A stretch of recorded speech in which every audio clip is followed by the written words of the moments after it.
Jose Mourinho once said, the most ridiculous one was the club that had an empty trophy room. Sacked me 2 days before a cup final. Come on, it's the one that doesn't smell well. With you being a Tottenham fan, do you think Mourinho's comments are fair? Do you think they're a fair representation of his tenure at Tottenham? And do you think they're a fair representation of Tottenham itself now and back then? Well, listen, he is correct. I mean, unfortunately, we did sack him before cup final, which is a shame because he appointed Ryan Mason. But he does have a right to be angry because he wasn't really backed in his time at Tottenham, and I get that, I understand that, because it's sort of the same situation that we have with every manager with Daniel Levy. So I get his frustrations. There's many players that he wanted to sign that I can name to you right now, the likes of Bruno Fernandes, Ruben Diaz, and Kim Min-jae too. So he has a lot of players that he did want to sign and he didn't get, and he has come out and said that. And unfortunately, it's just the same situation with Tottenham. But I think the reason he sort of feels very, very angry and was very betrayed in a way is because obviously it was before the cup final. I get that, I understand that. But I felt like he was sort of sold a false dream because we've just reached the Champions League final when he did get appointed into the club.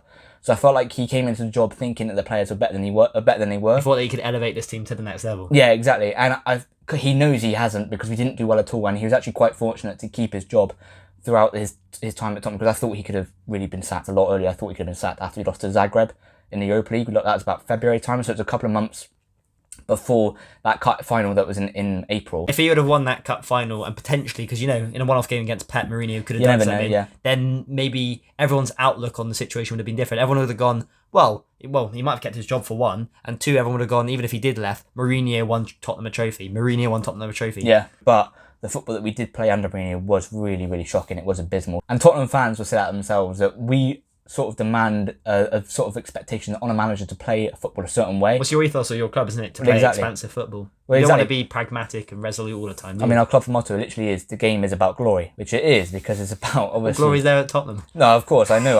We have the trophy jokes, which we don't have no trophies, by the way. I mean, people seem to think that we have literally no trophies. We do have trophies. And since social media has been about, no trophies. Yeah, everyone assumes that we have no trophies in the club, so that makes no sense. That makes no sense to me. But apparently, football wasn't played back in the 80s. But that doesn't exist. Paul Gascoigne, who's that? I don't know who that was. He never won any trophies in Tottenham. Anyway, I feel like Mourinho was sort of. I think when he was talking about sort of the no trophies, I think he's more talking about Daniel Levy's era. Yeah. In terms of what, have you won one League Cup? Yeah, one League Cup. And how long's he been there?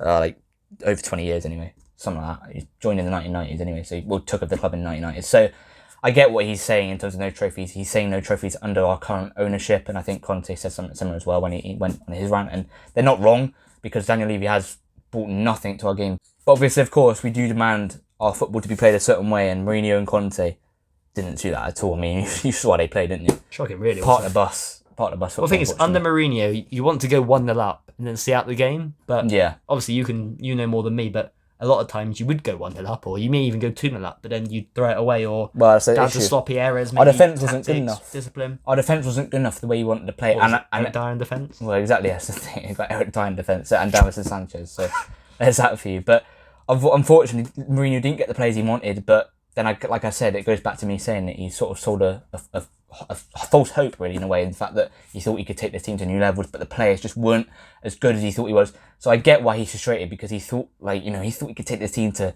new heights the club's never seen before, but the players, by him, were just obviously overestimated to how good they were, because they were shocking under him, and obviously they weren't great under Conte either. So we've seen the constant same players let this manager down all the time, and unfortunately Daniel Levy is the main issue in this as well. He lets every manager down, and Mourinho should have sort of seen that in the way that Poch wasn't backed, and the way that Poch was sacked as well, because the way that Poch said he wanted to rebuild the squad, he said that to Daniel Levy, and Daniel, I have to reach in the Champions League final with no signings, and Daniel Levy goes, nah, I think I know more than you, mate. And then when Poch doesn't succeed with a team that doesn't want really him as manager, he sacks him. So I think Mourinho should have sort of seen that and thought... But maybe Mourinho thought, because I'm a manager of higher level, higher status, I have more pedigree. Maybe he thought Levy may be less inclined to not back me. Maybe he may think, I'll back Mourinho because look at him, he's one of the best managers of all time. Well, it's safe to say we've never had a manager like Jose Mourinho in terms of the success that he had and all the trophies he's won.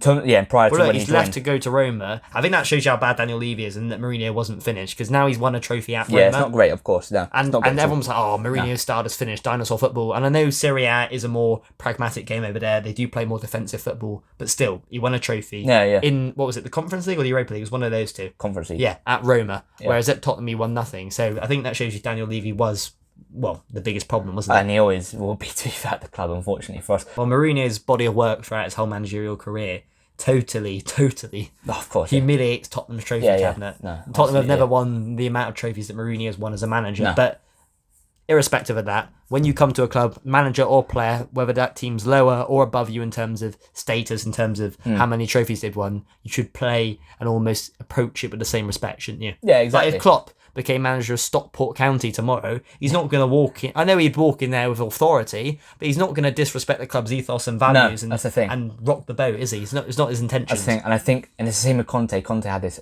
issue as well, and I actually didn't want Conte out at all. Even during his time, I never wanted him sacked. I sort of came to a point where I thought, yeah, I guess it's fair enough if he does go, but I never actively wanted him out the club. No. And Mourinho was the only manager I've actively wanted out of the club just because the football was so dreadful. And I just don't know what was about him, but I just didn't sort of like I don't know what it was. I just sort of didn't like the way he was in terms of the way he'd talk and the way he'd talk about the club and the way he'd just discuss things. And Conte had this issue as well. They thought that because they were above the club, because of the trophies they won, they're above the club. They never really treat it with that respect. They thought, do I really need to be here? A manager of my stature and status could be managing a club of high level and high status. So why waste my time at this club who doesn't value me, it seems, because Levy's not backing me, and a club that is sort of below my level? He wasn't getting back, so he was just getting angry, and that's never ever going to end well with the players, because the players, if you're getting angry about you not getting back, the players are just going to think, well, you don't think I'm good enough, I'm not going to bother playing for you. And that does get on my nerves as well, when the players do sort of give up and think, I just won't bother in the end, because they did it under Conte, they did it under Mourinho, they did it under Poch, they've done it under every manager there is, and it really does get on my nerves when they do that, because I'm just thinking the least you can do with the amount of money you're paid is to try and actually put 100% in. But unfortunately not doing that, and for sort of a style of play like Mourinho, you do need to put 100% effort in, because if you don't, you're going to play like the way we did under Mourinho, which is when we won 1-0 up, but then we just went and conceded loads. Because when you lack quality as a team, you've got to play for the manager. Yeah. If we look at all the lower teams in the league, like Luton, they don't have as much quality as nearly any team in the league. Loads of teams have more quality players and more proven players than Luton. But what do? They play for the manager. And because they play for the manager, they get results at home. They put in good performances. And really, that's all you can ask for. And if you're not playing for the manager, you're not going to get results. No, exactly. And I also thought another reason of him That's how good you are. Well, exactly, yeah. And also, I feel like another reason he lost the dressing room is because of the fact that he wouldn't play like the likes of Dele Alli, who was actually quite a very popular player amongst the squad. Is that because he's a bad trainer, do you think? Or do you think there was more to it? I know we've seen there's stuff that's been uncovered now, but I feel like it's a bit both. I mean, since what we've seen uncovered, obviously his childhood, obviously, unfortunately for him, was a big issue with how he sort of coping, especially under that time. I reckon that was probably one of the toughest times of his career, when he didn't play for pretty much an entire season until Mourinho got sacked, because obviously Ryan Mason came in, and that's when Dele Alli came in for his first appearance, and I think there's about 8 games to go that season, and Dele Alli made his first appearance then. Yeah. Mourinho didn't play him that entire season, and I feel like that's obviously going to take really bad. It's going to take a toll on you, but unfortunately, the best players, unfortunately, do sort of have that mental mindset where they think, I'm going to get in the team no matter what. Yeah. And unfortunately, for whatever reason, and maybe perhaps it is because of that trauma, Dele Alli didn't have that, and I feel like that wouldn't have gone right amongst the squad, because Dele Alli was always a sort of a popular member amongst the squad. Yeah, and also the talent that he showed in his early days at Tottenham, wasn't it? And then also, the main one for me, obviously, he's my favourite player of all time. He's literally, I love him so much. Gareth Bale. Obviously, he didn't get played as well, so he's on the bench all the time. We're expecting. And wasn't it when Bale played, he did perform? It wasn't as if he was sloppy. I think he got. If I remember rightly, he got 11 goals that season, despite playing barely any minutes. I mean, he was on the bench for the first half season, didn't make an appearance really. Shows you. And Mourinho would never really play him. When you have a world-class player like Bale, I mean, the guy's won 4 Champions Leagues at the time, and he's now won 5 Champions Leagues, and you've got him on the bench sat there, literally with his feet up. He's a difference maker, isn't he? Exactly, that's the thing. I mean, we've seen what he's done in Champions League finals, and you've got him sat on the bench. I feel like I get it, because you're Jose Mourinho, you maybe have that authority to do that.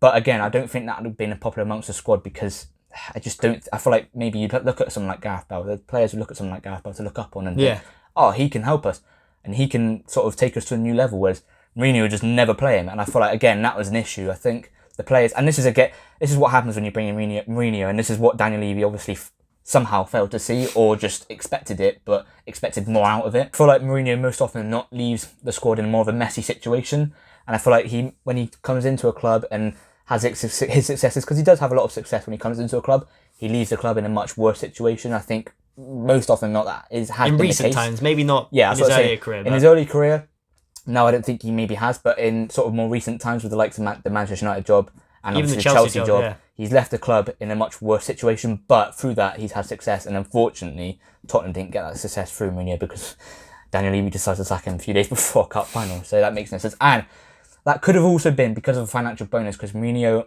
it was sort of it was reported that Mourinho might have had a financial bonus if he were to win that cup final. What about if he was participating in it?